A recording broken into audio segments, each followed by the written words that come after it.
how to set do not disturb schedule on MacBook Air. And okay guys, here in your MacBook Air, okay, go to system settings. Okay, you can see below.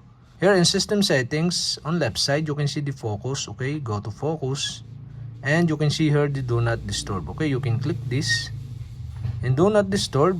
Okay, you can see the set a schedule. So you can see the time the do not disturb is on your MacBook Air. So the time is 9 a.m. to 5 p.m. So okay, this set schedule is off. So first you can click this and turn on the schedule. So now you can set the schedule. So for my example, I set into 10 a.m. to 6 p.m. and repeat into Monday to Friday only. And after you set this do not disturb schedule, okay, click the done button below. And that's it. Okay, you have successfully set the do not disturb schedule on MacBook Air.